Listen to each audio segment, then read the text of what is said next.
Attention, please. Eastern Airlines Flight 19, now ready for departure. Welcome aboard the Walt Disney World Express monorail. Now, ladies and gentlemen, we're entering the vacation kingdom of the world. There's enough land here to hold all the ideas and plans we could possibly imagine.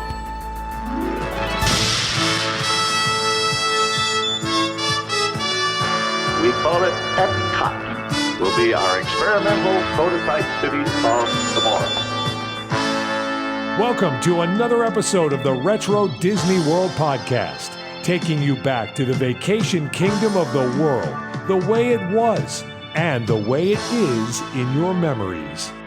All right, welcome to another episode of the Retro Disney World podcast, the official podcast of the Lake Buena Vista Historical Society. This is episode 99, Orlandoland, where we'll be taking you back to why is Walt Disney World in Orlando? Sitting in with me, as always, while we record this evening, Mr. Hal Bowers. You've done the research on this. This is your episode to lead. Aloha. Yes, I have.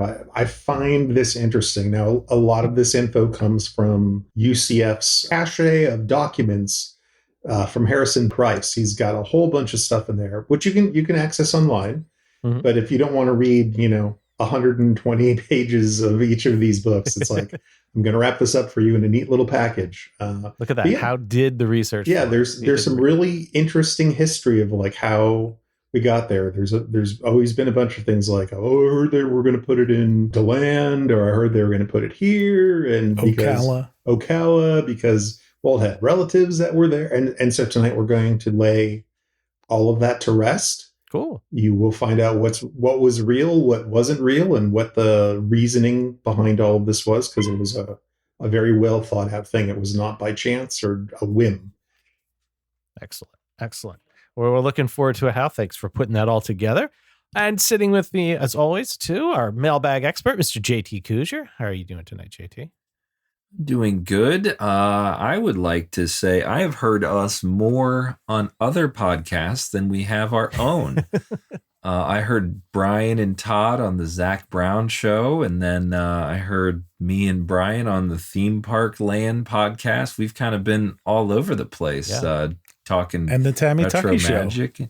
Tammy Tucky, that's right. We were just on there. That was live on the YouTube, and that was fun. So we've been all over. So if you've been looking for us and wondering where our latest episode was, you just have to Google and look for one of those three things. And that's like, what is that? It's almost like DVD bonus content. We've been on a press junket. It's kind of like where they say you can find us at other fine podcasts, right? Other fine retailers. Find us at. Yeah, but we're back. This is an official episode and not a halvesy. This is the real deal for all of our people that say we need to make more shows. So we're back. There we go. And we heard from him already, but he wasn't introduced. Mr. Brian Miles. How are you today, Brian? Proud to be here for episode 99. I got 99 problems, and where I'm going to put my Disney World theme park isn't one of them. All right. How many lift balloons do you have, too? 99 lift balloons. And there's that, isn't there a Massachusetts-based restaurant chain called 99? The 99, yes. And the tag is you'll always come back for more. So the funny thing about that, Todd, is they built one of those about a mile from my office, and people did not come back because it turned into a Chickies and Pete's after about 2 years. Wow, it's a New England thing. Yeah. You're at 99, you always come back for more. And I think they had another slogan at some point, too. 99 restaurant, great meal, great deal. My favorite 99 song is 99 by Toto. Which was not written about the girl on Get Smart. It was actually a riff on George Lucas's THX 1138. So, and let us not forget Prince's 1999. So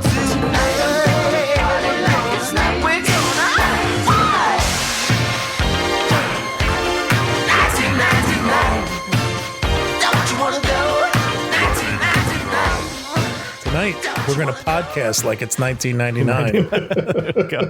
Which I guess means we're going to come to your house and talk to you in person about it. Oh, goodness. If you hear a knock on the door, it's us. Don't worry. Just let us in. Right. Just let us in. We're nice people. Fix us a drink.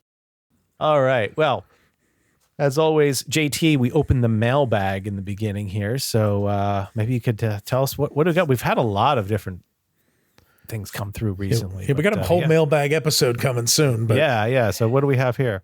Yeah, so if you're somebody that's written us about your Disney difference observations, because I think that was episode 98 back in June. If you're trying to time, that was about 2 months ago from recording of this almost. And we have a lot of that. So that's going to be its own thing. So if you wrote about that, probably not going to hit there right now. But we do have some regular mail that I've organized. And the first one is from...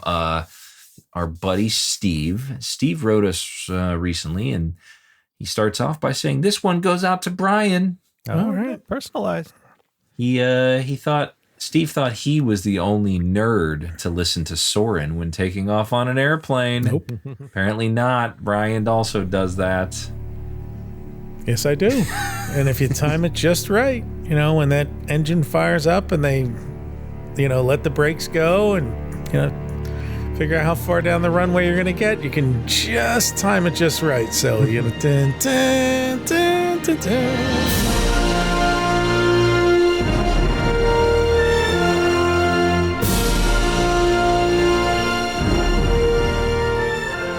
Is this like a Wizard of Oz Dark Side of the Moon kind of thing?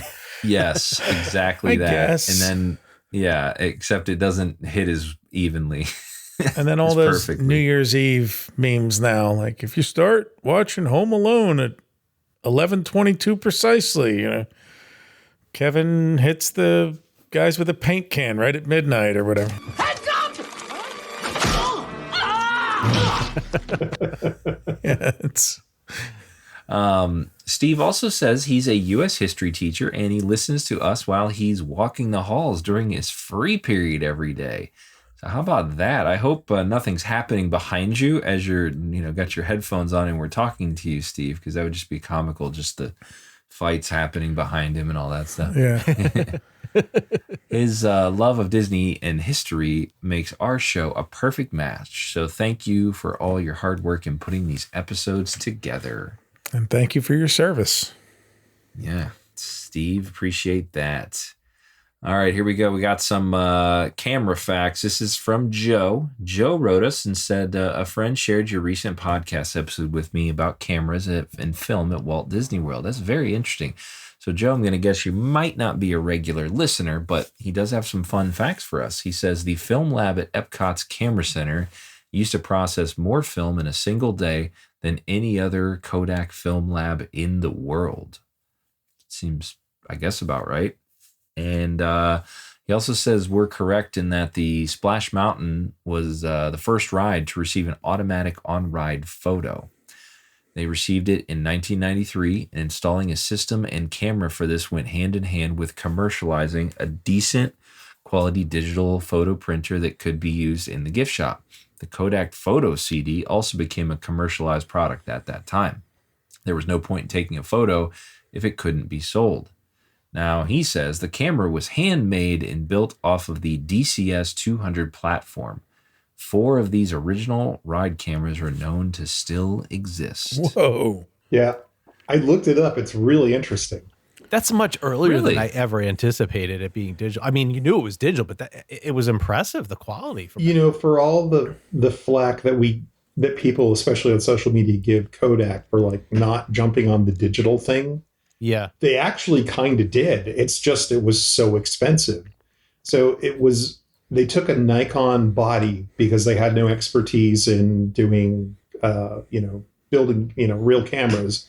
Yeah. And they created a digital back for it with a hard drive attached to it. And the original market for this camera was like newsrooms. So that way they could go out, they could get pictures. I think it was like 4 megapixels. So not astounding by today's standards, but by back then, going from like an Apple Quick Take to this was like quite a jump in technology.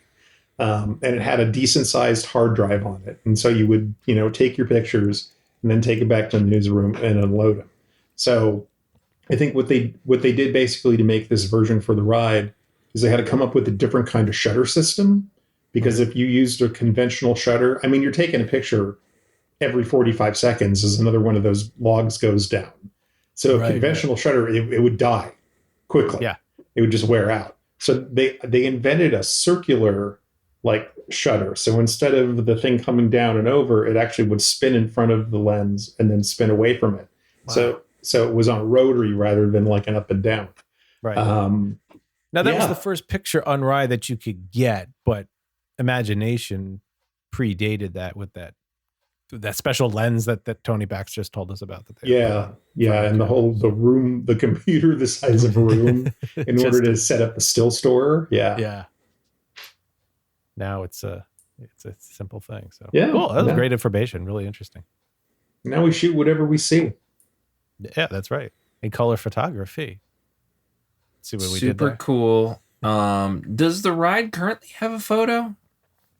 Do they still do that? Yeah, it low. I mean, they have the thing where you can put your Magic Band or your pass up to load it on, when you see it on the screen. But it does a pretty good job of automatically loading into your My Disney account.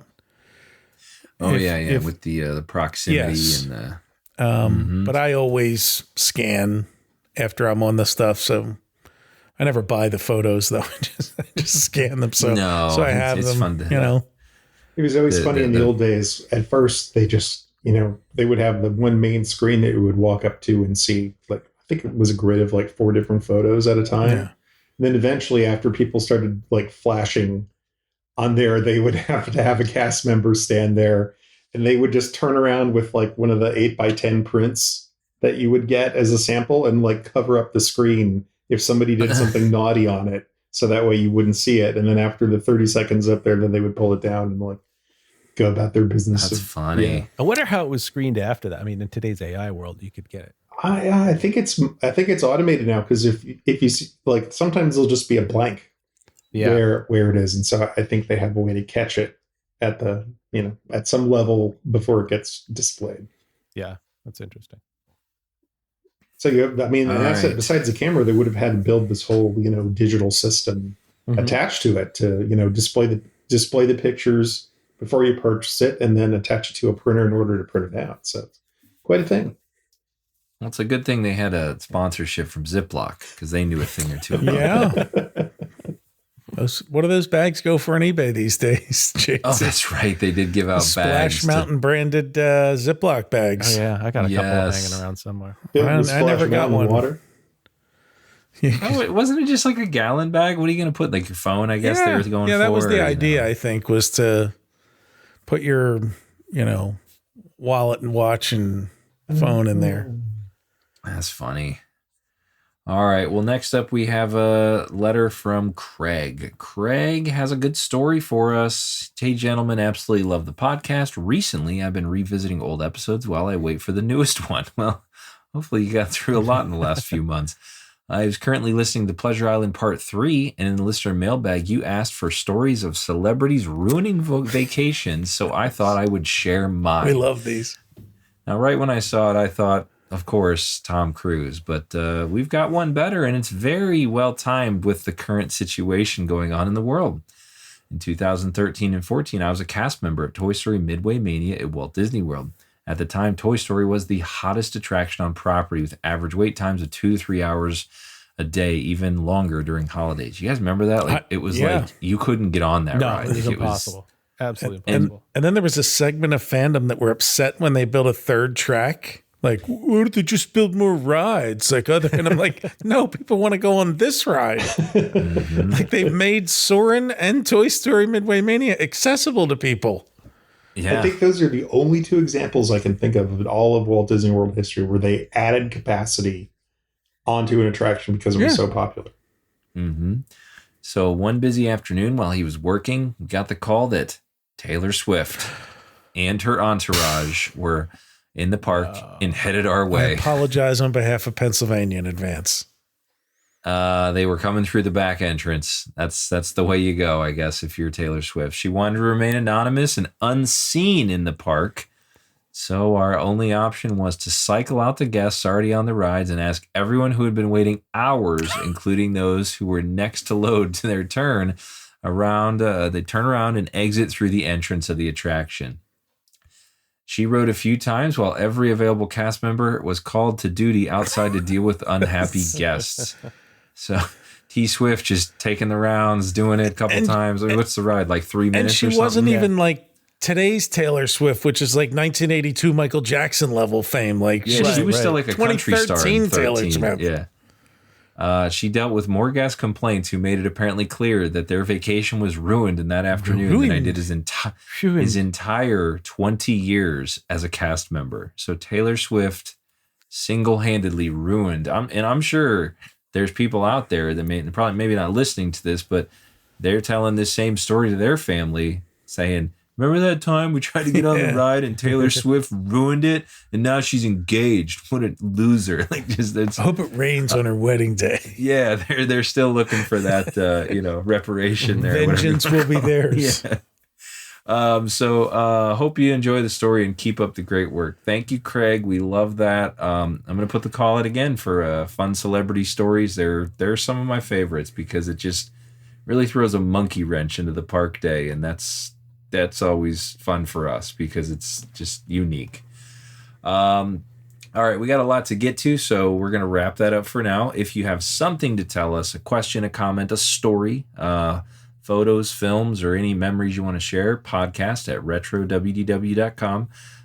Any and all messages or stories could end up on a future episode. We try to get back to everybody, but don't always get there. And let us know. Tell us any memory or thing you have going on. We love to read it. All right, well, it's time for this month's main topic. And as we said at the top of the show, Hal will be taking us back to Orlandoland, which was a magazine title. So maybe we'll talk a little bit about the magazine as well. But why Walt Disney World came to Orlando and bust some myths about where it was going to be. So Hal, this is yours. Take it away. Thank you. Yeah, this is quite an interesting story, and some of what I'm going to start talking about really only came to light within the last 5 or 6 years. So some of you may or may not have heard this before. I mean, I think some of the Ocala stuff has been out there before, but what I'm about to say may be new to a lot of you. So that's kind of exciting. So let's roll back to 1955. Walt opens up Disneyland, and it is, of course, a humongous success. Back in good old 1955. Yeah. We were all there. Well, some of our parents were, right? So that's the... Marty McFly was there. That's right. He was twice. You're not going to believe it. So it is said that the Disney organization received as many as 500 requests from cities across the United States and the world to build another Disneyland after Disneyland was a success. But at that time, Walt was not interested. However, in 1959, he became fixated on building a city of the future. Now, where have we heard that before? But we're talking about 1959, so this is, between Disneyland opening and the World's Fair opening, he's already thinking like, oh, I really need to get on this city of the future thing. And he wanted to do it in partnership with NBC, RCA, and a gentleman named John D. MacArthur, whose name you've probably heard at the end of many PBS television shows. Funding for this program was provided by the John D. and Catherine T. MacArthur Foundation, a catalyst for change. That's the same guy. Oh, yeah. His deal is he started purchasing real estate in northern Palm Beach County in Florida in 1954. So much so, at the time of his death in 1978, he had amassed over 100,000 acres of property in Florida. So he owned a giant chunk of land down there. And that area in Palm Beach County was sorted by Fort Lauderdale and Miami. So in the 1950s, before Orlando became a big deal, when you were visiting Florida, that's where you probably went: Miami Beach, Fort Lauderdale. So that is right along the way of all the tourists coming in. He was supposed to provide 5,000 to 6,000 acres of land for the project, which at that time was called the City of Tomorrow. And it would have had a modern residential community, an industrial area, and a theme park. Again, this should sound very familiar if you know anything about how the original idea of like the Epcot city that was supposed to be in Orlando. So in November of 1959, Disney hired the Economics Research Associates, which is the same company that helped Walt select Anaheim for the location of Disneyland, not based on hunches, but on facts and numbers. So by December of that year of 1959, ERA, which is the group that was run by Harrison Buzz Price, produced a document with a detailed analysis of Florida's population, growth trends, population distribution, income, and racial makeup. It analyzed tourism trends of the state, including the differences in visitors in the winter versus the summer seasons, which destinations in the state were popular, the weather, and every other factor that might make the project either a success or a failure. And he also determined that building a park on the East Coast would not cannibalize visits to Disneyland. So they had a good idea of the demographics of like who was coming to, West Coast versus East Coast.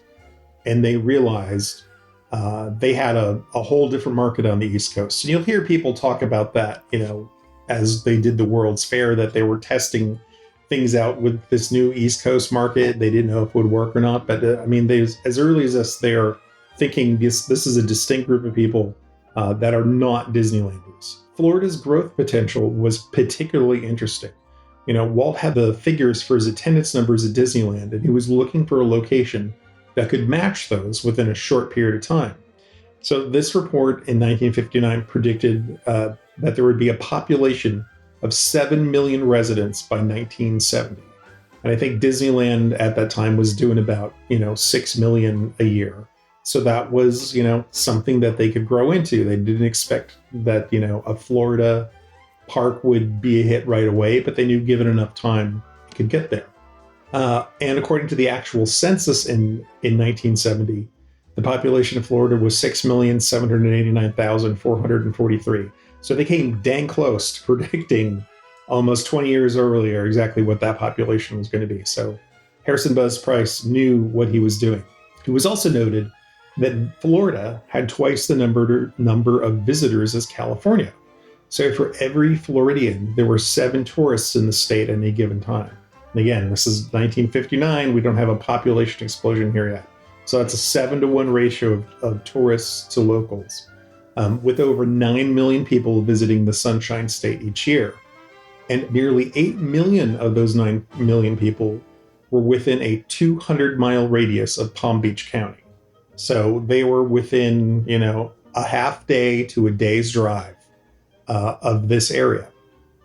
And they actually did numbers to find out, like within the Florida attractions that were open at the time, how many visitors they were getting. So Silver Springs in Ocala, they got 1,500,000 visitors. The Marine Studios, which became Marineland, had 1 million. Cypress Gardens had 1 million. St. Augustine would get 1 million. The Miami Sea Aquarium had 1 million. Parrot Jungle, 500,000. Monkey Jungle, 500,000, which is quite a lot. That's a decent chunk for back then. And then there was, some kind of the Citrus Tower, Brian. They would get 200,000 visitors back then. Well, why wouldn't you want to go up and view a bunch of orange groves in the wilderness for as far as the eye could see? Yeah, the Bach Tower, which was called the Singing Tower back then. Okay. That also got 200,000. Poor Wiki Wachi, they only got 50,000 at that time. But still, that's decent. And they knew at that time 78% of the people coming to Florida would arrive by car, and 15% were by air. So roads and road travel were absolutely critical to Disney. And the path on US 1, which runs down the East Coast, meant that anybody that was traveling to Miami or Fort Lauderdale on vacation was sure to pass through the city that Disney was going to build. I think that's really interesting because, it just perfectly mimics what we see in the films that people have taken, right? It was a road trip to Florida. That the whole flying thing had really not been established and really didn't take hold until the early to mid 80s. And I think it's really interesting too. I wonder how many of these statistics Disney was using with remember, we know that they screwed up on the hotel sizing, right? Right. And the escalator and elevator size and all that. I remember they used some sort of like hotel data in order to do probably convention hotel data. Yes. And then I think the mismatch was it was a family. Correct. Yeah. I want to say that, and I'm just throwing it out here, that the Tom Nabby told us that I think their calculation was something like 1.8 guests per room or 2.2 guests per room, and it turned out it was 4 or 5 because they were bringing Tommy and Susie with them, and so as a result, every metric was off when they opened the place. They didn't have enough food, they didn't have enough restaurants, they didn't have enough buses, they didn't have enough anything. And to this day, the escalator in the Contemporary is still too damn small. And tall. By the way, okay, here's a side story. Okay. You guys know I was just down there with my 10-year-old nephew, who made his first trip ever down there. And where they live in South Jersey, my brother, the first time we encountered an escalator, we were going to Chef Mickey's. And so we parked at the Contemporary the first day they got there. And, you walk through the lobby and I'm like, well, let's take the escalator up because that's more impressive than taking the elevator. And we get to the first escalator right there outside Steakhouse 71. And my brother goes, Keegan loves escalators. And I'm like, what? And he's like, yeah, he just found out about them. We don't have any malls anymore. Like where they live in Egg Harbor Township, New Jersey, there are no malls with like escalators nearby. So he doesn't encounter them. And it's interesting. So he just had like his first escalator. He's like, yeah, he loves escalators. I said, well, he's really going to love the next one. Cause that one is like 3 stories high. The next one you take up. So there's the escalator story. What did he do a speed ramp to people we mover? did the speed ramps. There was excitement on the speed ramps. There was excitement on he loved the people mover. Any of that. We took the Skyliner. And he's what, 27, 28 No, years he's old? 10. He's 10. Okay. But it did remind me of when Phoenix was in his monorail phase. Right. Oh, and yeah. you guys used to drive over there just to, from St. Petersburg, just to ride on the monorails for the day because he loved it so much. Those were good times. Can't satisfy him that cheaply anymore, can you? No. Now he wants to ride rides. Why can't we ride rides? This is a ride. Sit and enjoy. Por favor. All right. So let's see where. Oh, yeah. So Disneyland was successful as a regional park. Most of its visitors were Californians that were within a 2-hour drive of Anaheim. So despite Florida's smaller population with a greater number of tourists, the new Florida park would likely do attendance numbers very close to its California cousin. But the park never got built. So while MacArthur was willing to give up the land and finance the construction, he decided to only allocate 320 acres to Disney for the park, which is about the size of Florida's Magic Kingdom, plus a little bit of the Seven Seas Lagoon in front of it. So by contrast, the original Disneyland park purchase was 160 acres. And it took 60 years for the park to buy, hotels around the park, which is now up to 490 acres. So that's a very, very small size, or would have been a small size compared to what we have today.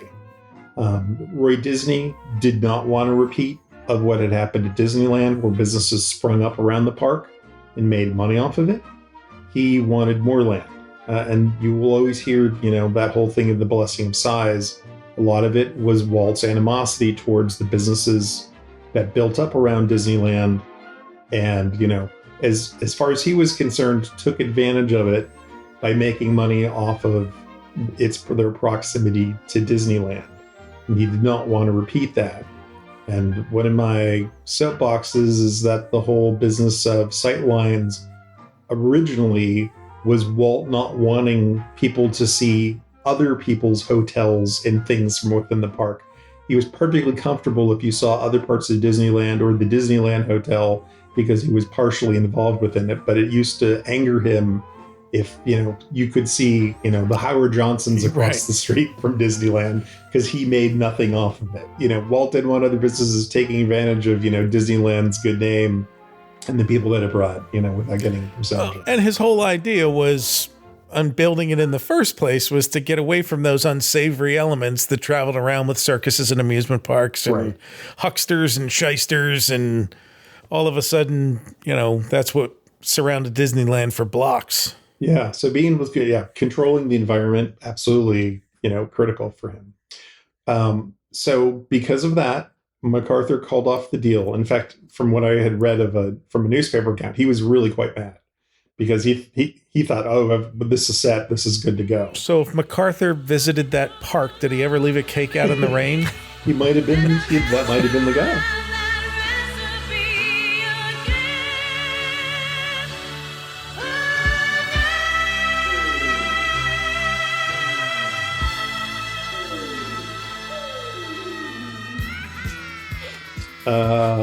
Thank you for the 5 of you laughing who got that joke.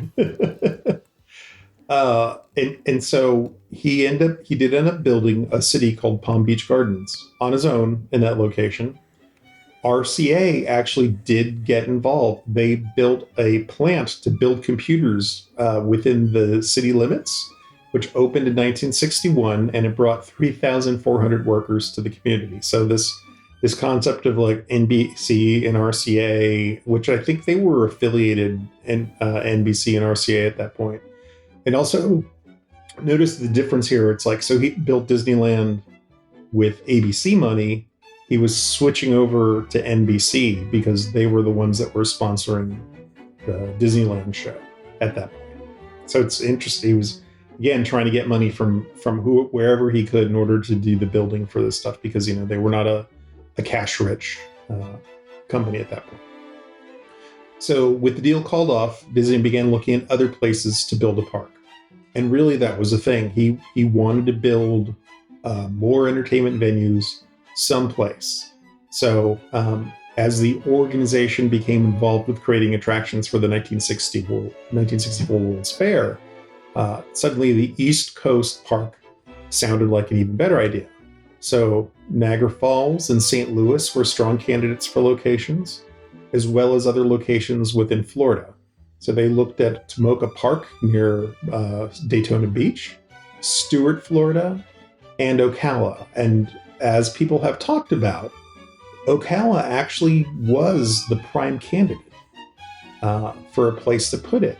And it wasn't because of a familial connection. It's because it had 3 things, which was a lot of land, an established tourist base, and easy access from highways. So just to give you a little bit of context of how different Florida was at that time. In 1961, Ocala had 3.97 million visitors pass through or near the city annually, with highways 301, 41, 441, and 27 feeding into the area.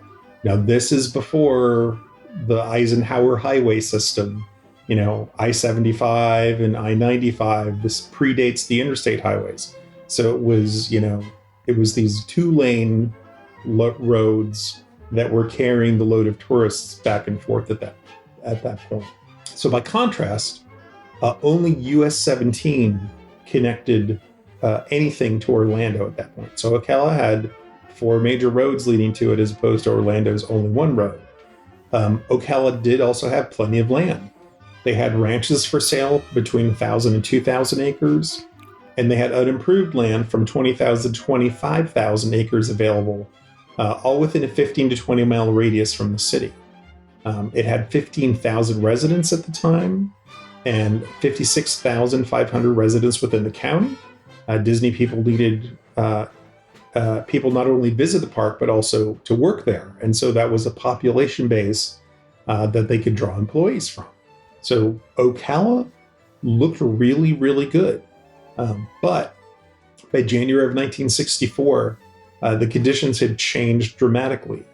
I-75 from the Georgia border to Jennings, Florida, opened in 1963, with the extension to Lake City opening up in late 1963. Meanwhile, the Sunshine State Parkway, which was the original name before they called it the Florida Turnpike, which originally spanned from Miami to Fort Pierce, Florida, was now being constructed across Central Florida. to connect with I-75 in Wildwood, and that was estimated to open up in 1964. So while they're doing, the planning for the New York World's Fair, suddenly the highways are coming into Orlando, and it's very different from how it was previous to that. And actually, this is a funny story I found in my research. So the turnpike, which really was originally supposed to go straight up the coast to Jacksonville, but there was a Buick dealer in Daytona named Saxon Lloyd who opposed that. He set up a whole coalition to propose widening US 1 to 4 lanes. He did not want a toll road to run up into Jacksonville. So the gentleman named Billy Dial, who was the president of the First National Bank of Orlando, who we talked about on our Sunbank show, he was a huge advocate for the development of Orlando.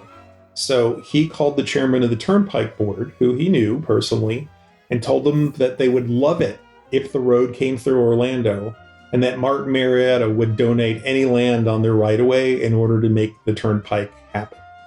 And I assume he was cool with the people with Martin Marietta. He probably made that promise, but that happened. That actually went through. So ultimately, this plan did shift from the road going straight up the East Coast into coming into Orlando. It's interesting you're saying the donating of land, because you always hear a lot of people say, well, why can't we build high-speed rail all over America like all the other countries and this? And, the amount of counties and regulations and landowners and stuff, whereas if like you're in random city China, they just bulldoze right through your house. They don't necessarily care, so like them, even something along the lines of like, if they did something like that in Florida, they'd have to compensate people and, convince them to sell and, the whole thing. But it's like, it's crazy. The person was just so wanting that to happen, just like, here, take it. And it also shows too, to me, how invaluable that land was. Like, it was just useless. Like, yeah, it's just swamp or it's whatever, just take it. Right. And again, you have to think of Florida in the 1960s, and especially Central Florida. There were not a lot of houses. It was mostly large open tracts of land. There weren't a ton of, especially in that area. Dr. Phillips was kind of built up, but, there wasn't a lot of housing developments. It was, ranches. Central Florida was literal flyover country back then. Yeah. You just, you were between Tampa or Cape Canaveral or Miami or Jacksonville, but that whole middle of it was just, land. Right. I-4 by 64 connected Tampa to Orlando, and it was scheduled to continue to Daytona by 1965. And then the turnpike continuing north to Jacksonville was also scheduled to open up in late 1965. So these new modern highways would suddenly bring the same amount of tourist traffic that passed through Ocala on its way to Miami and Fort Lauderdale, past Orlando instead. And that's one of the key things that made Walt pick Orlando. As he even talks about in the Epcot video. As you can see on this map, we have a perfect location in Florida, almost in the very center of the state. In fact, we selected this site because it's so easy for tourists and Florida residents to get here by automobile. And the important thing is that the Disney World is located just a few miles from the crossing point of Interstate 4 and Sunshine State Parkway, Florida's major highways carrying motors east and west and north and south to the center of the state. Orlando also had lots of land available. And unlike Ocala, almost all of it was either adjacent to or at least close enough to where the freeways and expressways were going to go. Orlando was also more populous. It had 100,000 residents within the city and another 297,000 in Orange County. And the population was expected to grow by 90,000 residents in the next decade. The employment base was also stronger in Orlando than Ocala.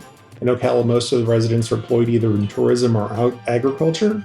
Orlando had a much better mix of employment with manufacturing, retail, finance, and construction.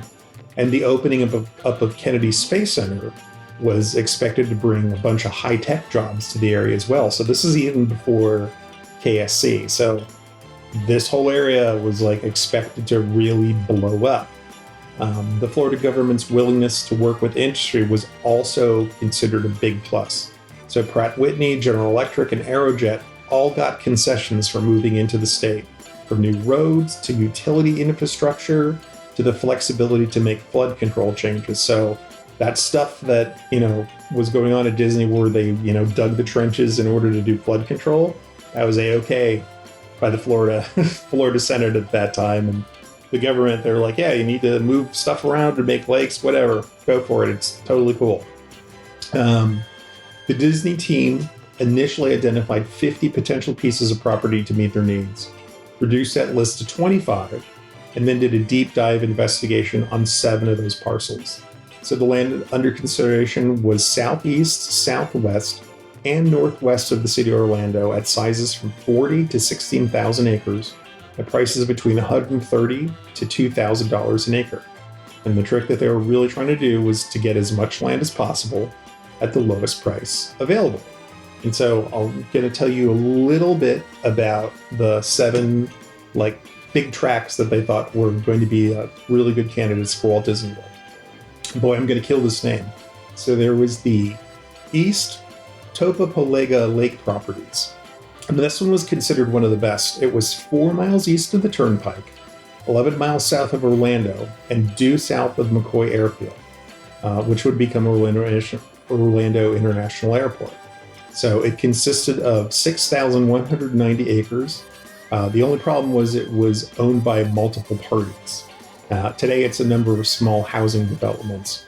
But could you imagine if Disney World was literally just 5 miles south of the airport? That would have been something. That's some great views. Our friend BioReconstruct would not have. All you have to do is just take a regular flight up and down every day. Right, there you go. Second piece of property was called the Major Realty property. So Major Realty of Miami owned 2,960 acres at the junction of I-4 and the Florida Turnpike. It had been for sale for at least 2 years at $2,800 an acre. But the company was in financial trouble, and it was proposed that they might take as little as $1,000 per acre with a cash deal. The company ended up retaining the property and attempted to develop into the Major Center in the 1970s, which Fox Nolte told us about. They built several hotels on the property and Mystery Funhouse. The property that Universal Orlando occupies today was most likely also part of that acreage. So where the Court of Flags Hotel and that was built was just a small part of that. They had quite a large parcel at that time. The next one was called the University Tract. So this was 4,500 acres, 7 miles south of Orlando, and just north of the site that was under consideration for the construction of the University of Central Florida. The school ended up being built northeast of Orlando, so not in the same place. Land was $1,200 an acre.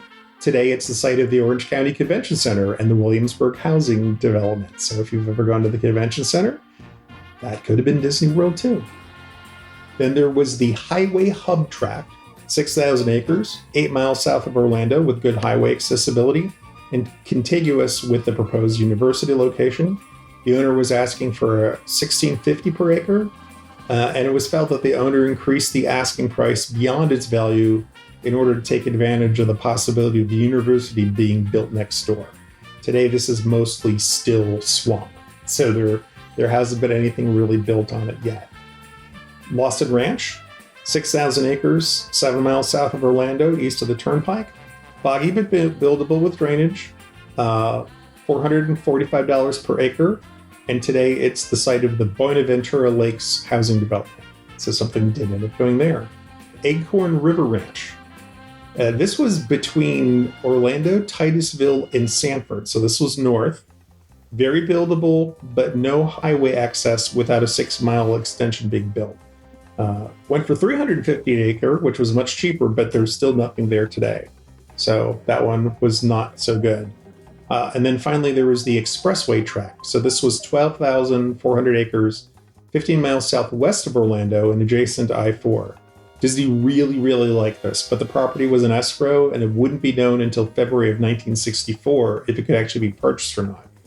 It was noted that there was an additional 1,300 acres in the quote-unquote Bay Lake tract that was adjacent to it. And they considered it would be a nice add-on if the expressway tract became available. The expressway tract had previously been sold for $150 per acre, and the Bay Lake tract had a price of $300 per acre. The report actually ranked the East Tuppaholaga Lake properties as its first choice, followed by the expressway tract, and then the major realty tract, and then the university tract. So the real fly in the ointment with all of these properties was just the state of Florida at the time. There is no infrastructure. Water, sewer, power lines, telecommunications, all of this would have to be added from scratch. There's no general Orlando utilities that run out to these properties yet. The report noted that the local governments could be open to selling bonds to pay for the infrastructure projects, with the incentive of increased property taxes and sales taxes in the future.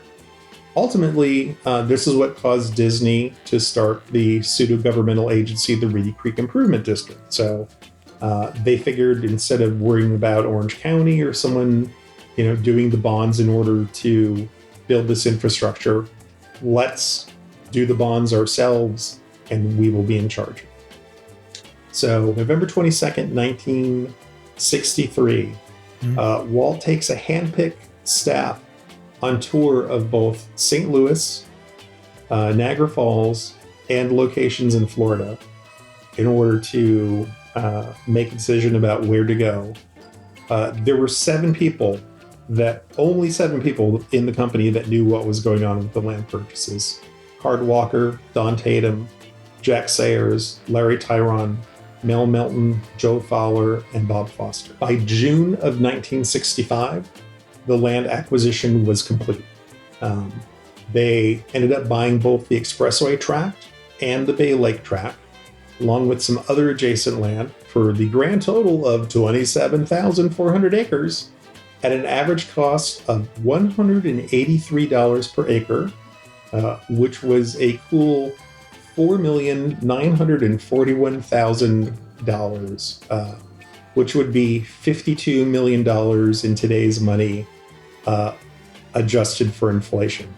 So could you imagine if they were actually able to buy that much land today for $52 million? Jeez. Yeah. But still, quite a bit of expense, Oh, yeah. for a small company at that time. I think one of the big differences, if I may, between how we mock to a certain point the amount of data collection that is done by survey takers in the parks and by driving changes in the parks and the resorts that we don't like.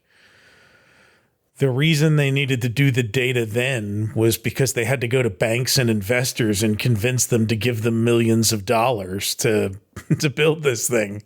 And you had to be armed with, sheaths of paper from someone other than the Disney Corporation saying, hey, this can work.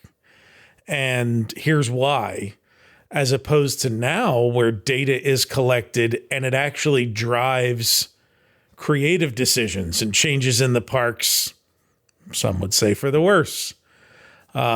Its purpose in the beginning was to allow the creatives to kind of build their fantastical places, and now it's the polar opposite. That is a very interesting point, because it is quite a difference to say, like, here's what we want to do, and here's the reasons why it's successful, versus here's what we're being told to do. And I assume it's going to work, but like, we'll just figure out how to make something fit into what we've been told that we need to do based on that. And that is quite a difference. Yeah, you're right. It's such a weird thing to give up, the idea of show business being like, oh, we're going to create something because we have a feeling that an audience is going to like it. And I can prove that, like, there's enough people to potentially come in and experience that, versus like, well, people love Toy Story. I guess we got to build a Toy Story something. it doesn't matter where we put it as long as there's a Toy Story thing. I always point to Pandora as a great example of data driving a decision. The first Avatar movie that came out, the attraction was not the story. The attraction was the technology of the film. That's why people, you have to go to the theater and see this because, this amazing immersive 3D thing that James Cameron has done, and you've got to go see it. And so it became, with a huge asterisk adjusted for inflation, the most successful film of all time.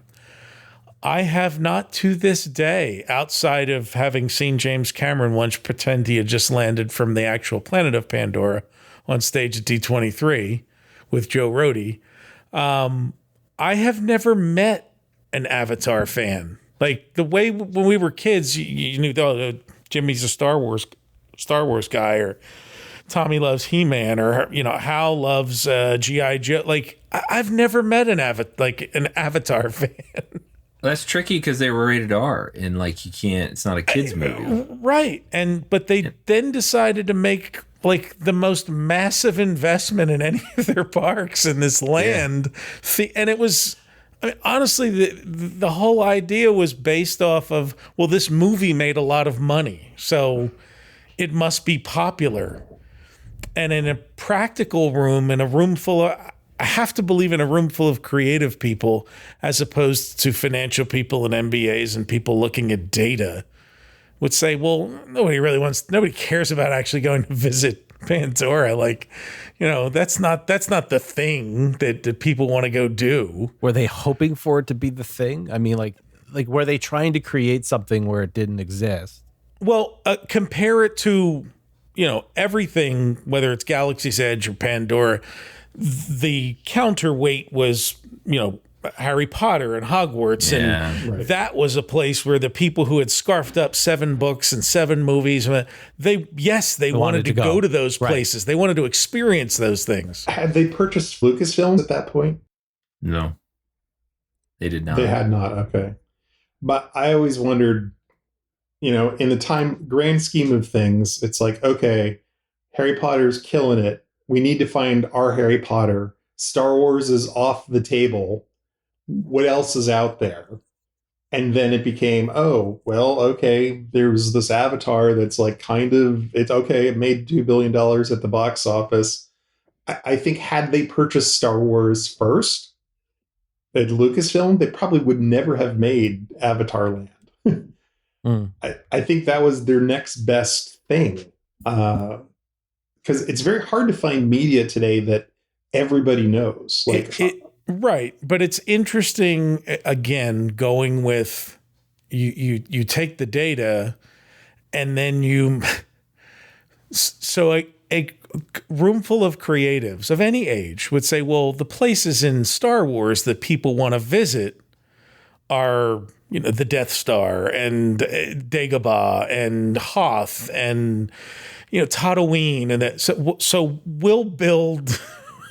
What do they call that spaceport? Black Spire Outpost, or Batu? No, the land is Batu. Is it Batu? Batu, or whatever. It's like we'll just build a place that doesn't exist and make it up for this land, and it's just that's a boardroom decision. That is not a decision that was made by creatives. That is a boardroom decision. Say, we really want to drive these newer Star Wars products that we're selling now, so we can drop in Chewbacca and the Millennium Falcon and this old stuff, but we really want to sell this new stuff that we're making, and that's where. I mean, we've gotten off on a bit of a tangent here from how we ended up in Orlando, but it is. It's trying to put into perspective the difference between the kind of data that drove that decision versus the kind of data that we hear about today. I'm gonna fact check before we go. I'm gonna say they entered the agreement for Avatar Land September 2011, and then they bought Star Wars was 12, 2012, wasn't it? and then Avatar didn't open until 2017.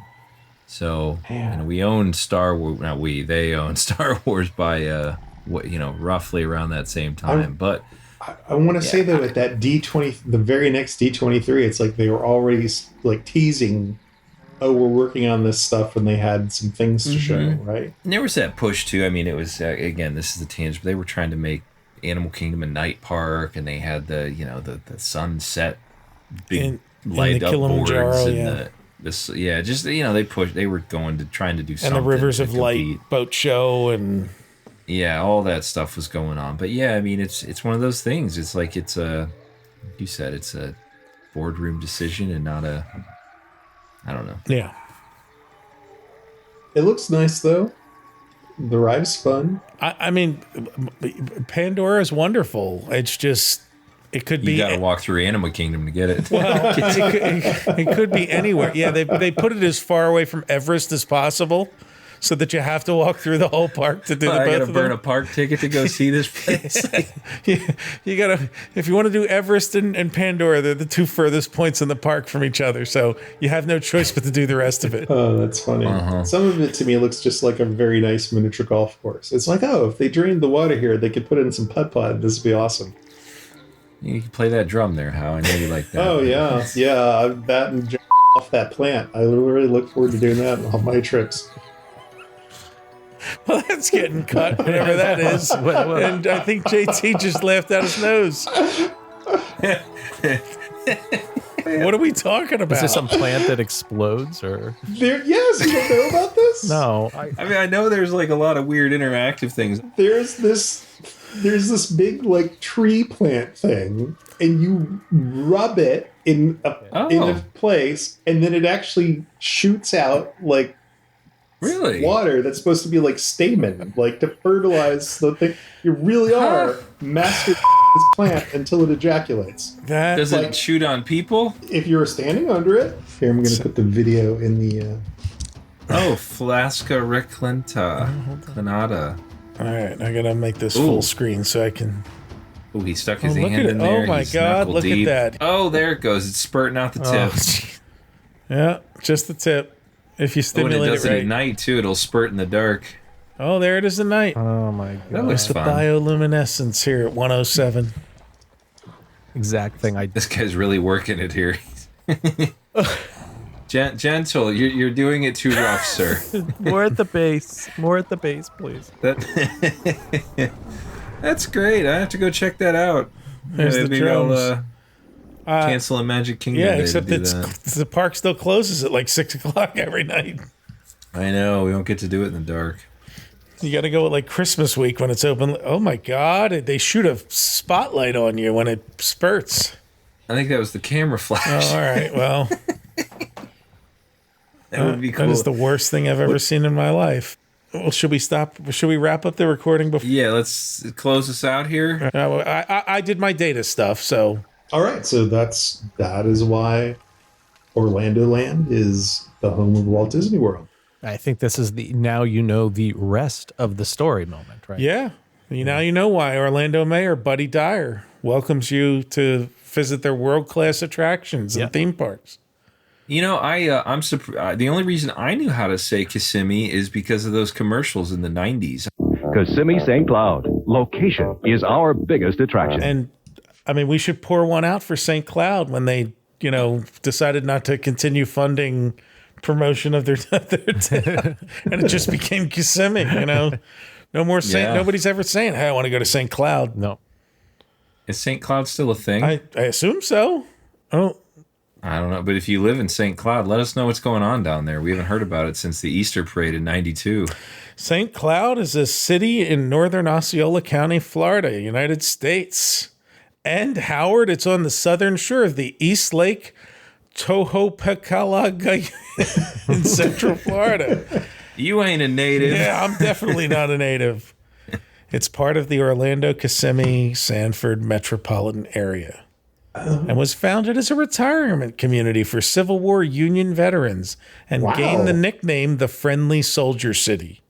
That's cool. So you win the war, and then you move right into the heart of the deepest part of the deepest part of the South you can move into.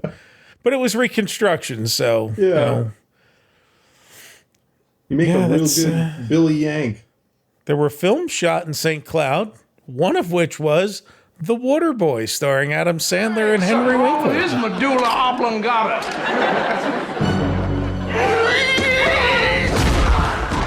Barracuda in 1978, which was a Jaws knockoff. Barracuda. And 2000 Maniacs, starring a bunch of people you've never heard of in 1964. That's when the band doubled in size from 1,000 Maniacs. Okay, so when they were advertising 10,000 Maniacs. 10,000. I thought you said 2,000. The band was named after that movie, though. Was it really? Yeah. Uh-huh. That's when they were advertising Kissimmee St. Cloud, why was the St. Cloud added? Did St. Cloud have anything to round out the Kissimmee, or were they just like saying them together? Well, I mean, they are adjacent to each other. I am assuming it was some kind of joint tourism venture funded by both communities. I know there's a bunch of B-movie fans who are yelling at us now about the 2000 Maniacs, me calling it a movie nobody.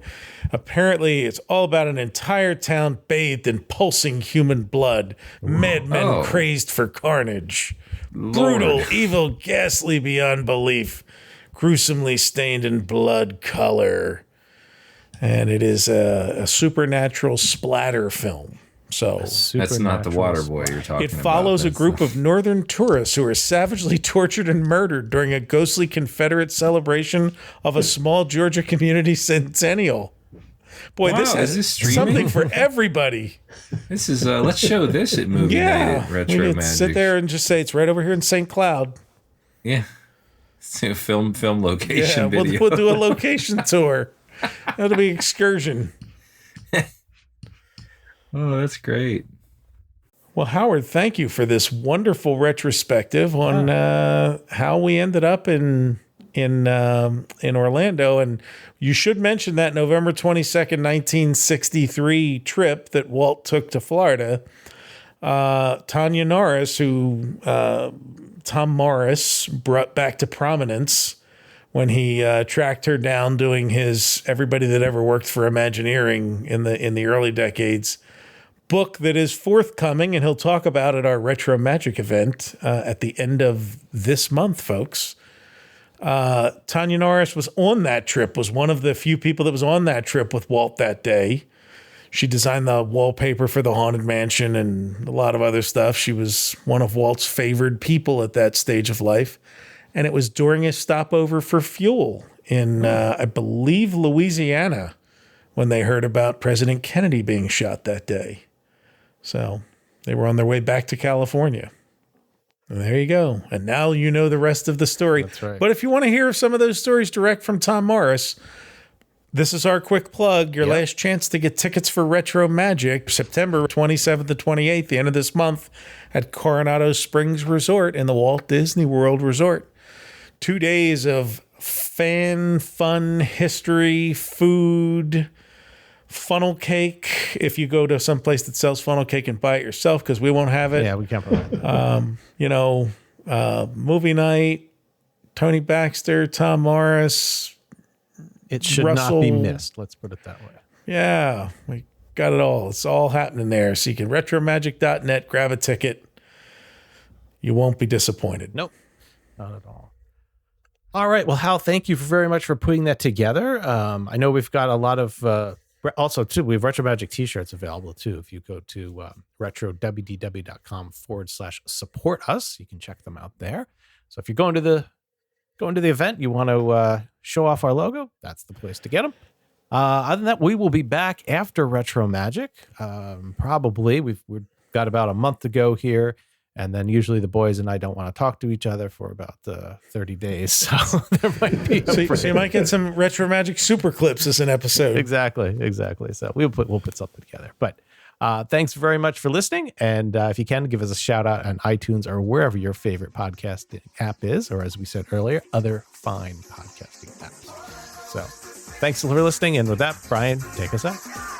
Follow the Lake Buena Vista Historical Society on most social media platforms at LBV History and on the web at lbvhistory.org. For all things Retro Disney World, including exclusive merchandise and our digital film and image archive, visit us on the web at retrowdw.com and follow us on major social media platforms at RetroWDW. And follow our hosts, Todd McCartney on X at WDWMS, Hal Bowers on social media at GoAwayGreen, JT Cougar on X at LS1JT, on YouTube at Rubber City Motoring, and on the web at rubbercitymotoring.com.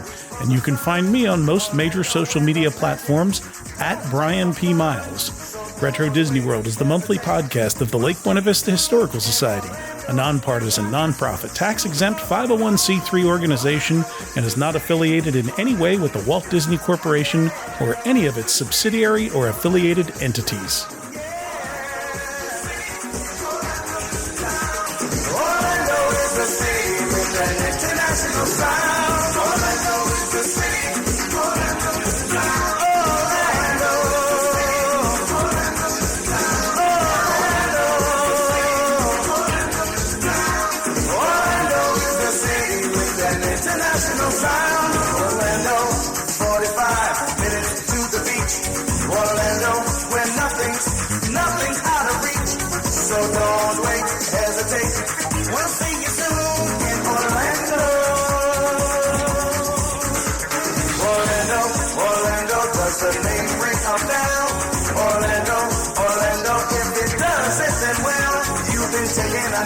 Get out your map.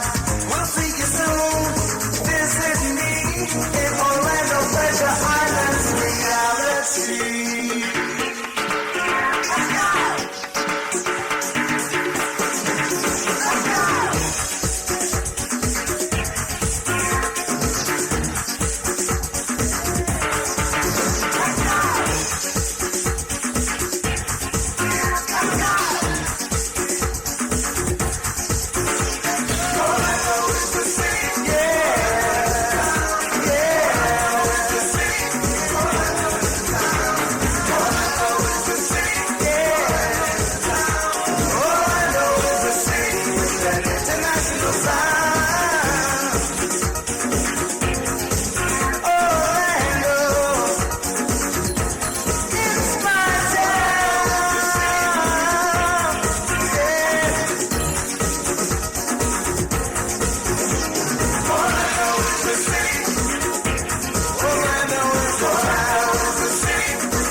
Come to Retro Magic.